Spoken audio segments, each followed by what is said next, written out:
Hi, I'm Jason Inman. I'm Jay Washington. And I'm Ashley Victoria Robinson. And we're here to review Black Lightning Season 1, Episode 3, Lawanda, the Book of Burial. And if you haven't seen this episode, you might want to come back later because there will be spoilers. Yeah, you're going to get spoiled.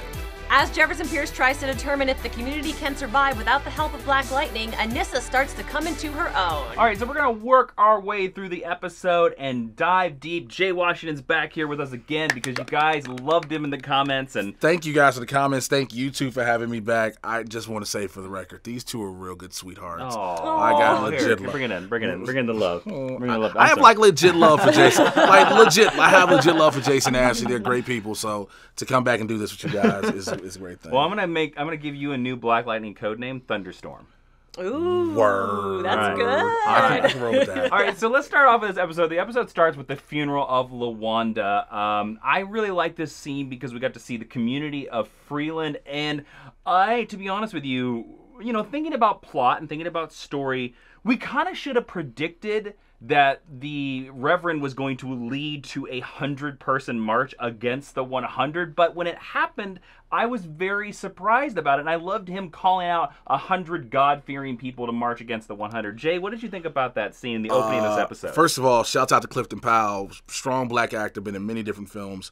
It was good to see him as that Reverend in a black church service because in the black community, church services funerals aren't considered like a time for mourning. They're a homegoing. And so that's what he did. But because of what was going on with the 100 predicated, him to say, I'm looking for 100 God-fearing people because many people don't want to stand up. They have to be persuaded and pushed.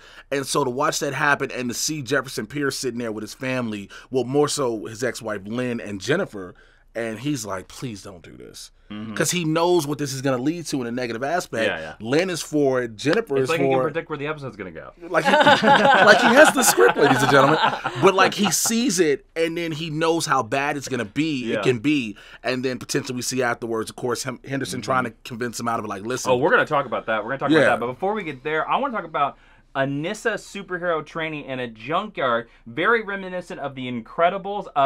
And I really like this modern trope. I think it started with Iron Man in 2008, where the superhero tries their main thing first and it doesn't work. And we see that with Anissa almost breaking her foot. Ashley, what'd you think about this Anissa kicking a poor washing machine, Anissa? How dare you? I thought it was awesome. I think Nefessa Williams works out very hard, and it was nice to see that on display. Like, she is physically powerful, regardless of whether or not she has these thunder powers. I thought having it in a junkyard was kind of funny, and it does remind me of another modern trope where, like, superheroes are now doing, like, circuit training for their workouts. They're all crossfitting now. Crossfitting, yeah. That's what I was going to say. They're all crossfitting. Or again, like Iron Man, like, we start using garbage because he kind of builds the suit out of and I was like, oh, that's a cute trope to revisit. I think I liked it because she has to find a place of seclusion. Yeah, she's powerful. She's powerful. Nobody can see it or hear it. Nobody would think she's there. So if junk starts falling, it just sounds like junk is falling. And the revelation that it has to be her breath, like, that's something that I thought was really intelligent writing because she's a medical student, so she would understand her body in a way that other people might not. Good point. So I thought it was really smart bit of writing. Speaking of some other good points, I think the actor that plays Henderson, Damon, I forget his last name. Damon Gupton. Really comes into his own in this episode, especially when he's facing up against that Reverend, talking about the street is my pulpit. I wear work shoes. I wrote that down because I thought that was such a great piece of dialogue, so much so that Cress, Jefferson Pierce, had to hold Henderson back from smacking this Reverend. What do we think about this? You wanted to talk about this a little bit earlier. Yeah, because that's one of the biggest things now. If you see the whole discussion that's come up with mega churches and pastors, those who live a lavish lifestyle, very rich, and their parishioners are suffering, and they say they're all about the community. Now, we didn't see how big the church is completely in Freeland. We don't know if this is a mega church pastor. We don't know if he has more churches than this one. It looked like a normal church. Like a normal church. But the fact of the way Henderson said, listen, what are you wearing? You up there with a silk scarf wiping your face off, wearing a $25,000 watch. My shoes have been on the streets of my pulpit. What type of shoes are you wearing? It's a discussion that really happens. And again, I always have to go back. That's what I love about this show, because the writing, it encompasses what is going on in real life. Yeah. You know, it really it mirrors it. It shows, hey, these are things that are actually happening. Granted, again, it's a superhero show, but this is actually happening. Yeah. We then finally meet Tobias's whale's boss, Lady Eve. Let's talk about her performance. Ashley, what do you think that we learned that Tobias Whale is not actually in charge of Freeland? Lady Eve is. I am living for that, and I think it's a very similar thing that we saw in Luke Cage with the reveal of Mariah and Cottonmouth. And I like this dynamic of like a really powerful woman is the figurehead of this organization. I'm living for her hair, so shout out to whoever is doing her hair. And she's a little bit mustache twirly, like she's more evil than Tobias comes across. He comes across as a very grounded, real-world gangster, and I like that we do have somebody who's doing that sort of thing, and I'm dying to see more of her. She's amazing. Grammy Award-winning Jill Scott, plain and simple. Do you think she's going to sing by the end of the season? I wouldn't be surprised. Oh, we've got to have a scene for her. You got to, because you have Jill Scott's evolution, you know, from when I watched her in Tyler Perry's Why Did I Get Married to Why Did I Get Married 2 in different films, to watch her go from this soul-singing, you know, lady from Philly to becoming this powerful actress on screen, and then not even having played the evil type before to be transformed into Lady Eve, and it's like... You need to get rid of your problem. I was like, whoa. It was great to see Jill Scott. I love the casting that they're doing with this show, man. They're keeping it so community-based, but everybody else can get involved, you know? Like the three of us are together watching this, but there's experiences one culture will have that another won't. Yeah. There's understandings that everyone won't have. And they're blending it all together, and it's making out for a great product. Now, another thing that is a great product that we see in this show is a DC comic book that happens in a scene in the library. Anissa meets Grace, who is also a DC comic book character. She's a member of the Outsiders, and she's looking up genetic mutation, We almost think that there is an X-Men movie that's going to happen. And then she pulls out Outsiders number 16, volume 2 of the Outsiders from 1995. Actually, it's a story called Lady Island. Although it doesn't seem like any of the get in the Isle of Lesbos. Yeah. I think that's what they were going for. But none of the Black Lightning characters appear in that. But I thought they had really great chemistry. But I want to skip past that to speak about what I thought was the best scene in the show. The scene where Jennifer, China Ann McClain, comes down to her parents and goes, "I'm ready to have sex." And Jefferson Pierce almost does a spit take.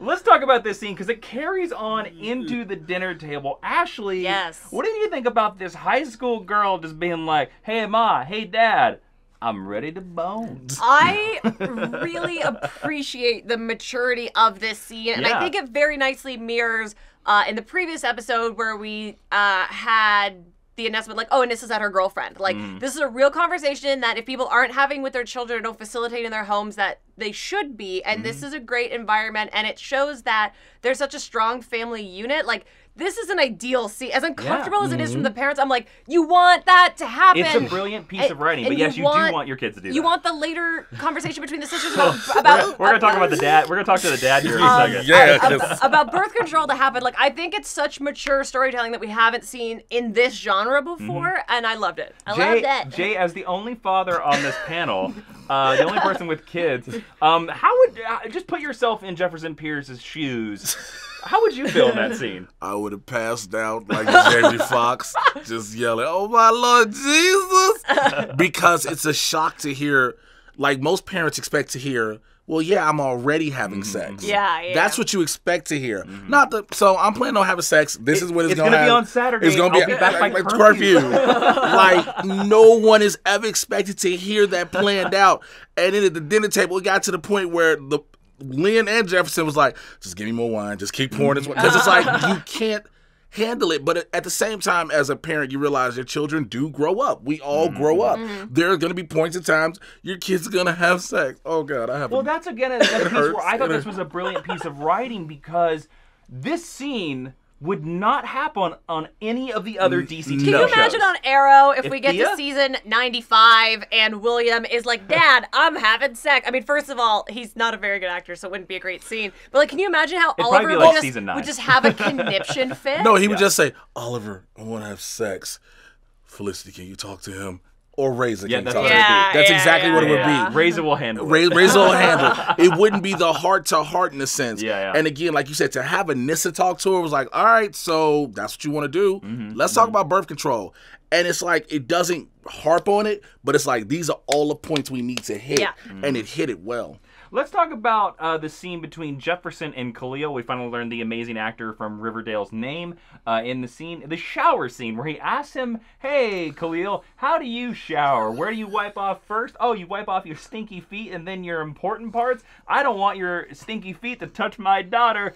Don't you even think? So Jefferson heard this speech from his daughter, and then he goes around, he's like, I'm just going to stop it. I'm gonna do my dad thing. I'm gonna stop it. And I remember when this scene started, I really was like, where are they going with this It's scene? weird. It's weird. Yeah, did you guys have that thing? Nope, I'm a father. Nope. Yeah. There's another movie, the movie that came out where the daughter was supposed to go on her first date, and the boyfriend was there, came to the door, and the dad's friend was like, you ever had sex with a man? He was like, no, you want to, and scared the hell out of him because it's just the way he did it. Yeah. And it's like, as a dad, I understand saying different things. I have a 14-year-old son, so it's like my fear is saying, yo, are you using rubbers? Because, like, I just have to ask things like that. I have a 4-year-old daughter, and my terrifying fear is got very real in this review, but I don't mind. But it's just it's as real as Black Lightning. Because that's the things you see and you understand, though. That's what I'm talking about, the relationship with it. How the characters do things you can relate to. That's what I appreciate about this show. And I love that Black Lightning has not only decided to be very real in terms of social issues, in terms of race, in terms of gun violence, but also in terms of sexuality as well. It makes the show seem way more important when it could just be any other superhero show. zappy superhero show. And we would all still be here for that. But it's Sure. amazing that it transcends that. Yeah, 100%. Let's talk about the plan to prevent the march. Now, we know that the march is going to happen. Tobias Whale's got this guy. He's going to shoot the march. Tobias Whale, of course, stabbing and harpooning people throughout this episode. That was epic. But the march happens. Well, first off, I'm really loving Gamby, Peter Gamby, in this show. Yeah, shout out to Black Lightning and Gamby for having better tech than anyone else in the DC Starting universe. off! Yeah, Jefferson Pierce has a jazz holodeck. Yeah. Literally. Like, it just, here's the building you're going to be on. Then you got, when you go to Arrow and Flash and Legends, we got blueprints and schematics. No, here's a 3D model of the building where you need to be. But I got to give a mad shout out to the Black Lightning writers, because we get to this episode, Jefferson notices the shooter, he hops down in the street, and he uses a force field, which I think is great, but that is a mad call out to DC Comics, because that is one of Jefferson Pierce's main powers, and I think that's a specific call out to Black Lightning Year One. If you haven't read it, you definitely They just need reprinted to it. Go read it. Let's talk about Tobias Whale pulling up in the car, talking about all the church folk and how mad he is, and then of course his driver shooting the preacher, and then eventually Khalil. Now, was there any point of this speech where you're like, man, how can nobody see that Tobias Whale is literally 10 feet over there? Because I think everybody, the theory is, if I may, Absolutely. the theory is everybody's focused on Black Lightning. Got it. And Slash being blinded by him, maybe, Yes, which we've heard about, but not really seen. So you're not, that's just a regular car. You don't see, we're going in distance. Sure. You don't know who's in I just it. wanted to bring it up, but I will say the Tobias Whale actor sells the crap I just like out of how this scene. angry he was. It was really funny Man, and gratifying. I hate these old church singing Negroes. Yeah. I was going to be singing and Well, praying. and they're singing Amazing Grace, which I understand that is a song that everyone knows. I understand the origin of that song and what it represents, but it is a very obvious choice, which is probably the reason why it was used to facilitate that reaction from Tobias Whale. Now, to the end of the episode, let's talk about two scenes. There's one scene, Jay, that I want to specifically ask you about because you reacted to while we were watching it. The two sisters waiting outside, learning about Khalil. Now, you said a comment where you said that this was so real and that you have been in situations like this. Now, can you explain that to everyone out there on the Absolutely. For people who are new to me, I am from the South Side of Chicago. I have no qualms about saying that. I'm proud of where I'm from. But I'm also from a very hard part of Chicago. A lot of violence stricken there. And I've seen protests happen where after someone is shot by a gang member, the church communities get together, they protest in the streets to try to protest the gangs and stuff. And because there are gang members who don't care. They've shot during the protest trying to hit somebody, and they may miss and hit somebody else. And I've seen people end up paralyzed like that. I've seen families have to go through that emotion. I've had friends who are paralyzed. So it resonated with me because I was like, I know that feeling. I've even seen people who aren't gang members get caught in the crossfire, where it's, this person has a potential for a great future, and now it's cut short due to stupidity, and to see that again, that's why a lot of this resonates with me. And I'm sorry if it sounds redundant the way I'm saying it, but you see those things and haven't experienced those things, and then just it takes you some way apart from the superhero element again and brings you back into the realism. Yeah, and the humanity of it. And the humanity of it, yes. Now, really quickly before we go to the rating, let's talk about Gamby sees the camera footage that reveals that Tobias Whale is the person that's responsible for shooting, but then he deletes the footage. He's evil! He's super evil! Well, in the comic books, Peter Gamby does betray Jefferson Pierce. You learn that he's kind of responsible for the reason why Jefferson Pierce's dad died. I wonder if he's doing it because... You think this is setting up evil? I wonder if he's doing it because we have talked about in episode 1 where Jefferson was like, the only reason I became Black Lightning was to kill Tobias Whale. Do you think he's stopping the vengeance quest? I don't think he's like straight up like, I'm an evil villain. Sure. I don't think like him and Jefferson are going to get into a fight at any point, but I think this is him trying to manipulate the situation more than we're used to seeing from the Alfred archetype. Yeah. And I think that it's going to lead into something bad. I don't know what, but it's going to come back and bite him in the ass, and it's going to cause a rift between these two characters. Nice. All right, let's go straight into the rating based on a scale of 1 to 5, 5 being the best. Jay, as our guest, what would you give this episode of Black Lightning? I have to be honest with myself in watching it and having my feelings and emotions. Out of 5 stars, I give it a 4. It lulled down from what we saw that was amped up in the first 2, but it still kept you. Yeah. And granted, we were talking about this. No show can keep that same full momentum going every single episode. It's impossible. Though we would love it to happen. Yeah. Yes. But, I mean, we would love it to be that way, the way Sistros kicked off. But 4 out of 5 isn't that bad, so I give it a 4 out of 5. Great. Ashley, how about you? I think this is tough because the scale is a little flawed. It is a slower episode, or in a slower gear than the first 2 episodes, so it's maybe a less great Black Lightning episode, but I feel like I've given 4s to like way worse Supergirl episodes or way worse Legends of Tomorrow Comparing episodes. this on the Supergirl scale. So on the scale of DC TV, it's still probably at like a 6 out of 5. Nice. But I think respectfully, I'm gonna give it a 4 out of 5. It wasn't bad. It's just shifting into a different gear that wasn't as exciting as the first 2 episodes. How about you, Jason? I agree. I think this was a step down from the first 2 amazing episodes of Black Lightning. There does seem to be a piece of setup in here, especially by meeting Lady Eve and of the way and the things that Tobias Whale does. I really love the Reverend. I love the idea of the march, and I like the idea of Anissa's superhero training. So, again, it's not a perfect episode, but it's still a really great episode. I have to give it a 4 out of 5. And again, as well. I think we should make sure we clarify. It's only because of the way the first 2 kicked off. Yeah. Yes. That's the only reason you got to rank it lower. It's not saying it's a bad episode by any means. No. It's just the first 2 came out swinging, and then this one was like, all right, here's a little bit more exposition. That's all it is. Yeah, and sometimes lightning only strikes twice.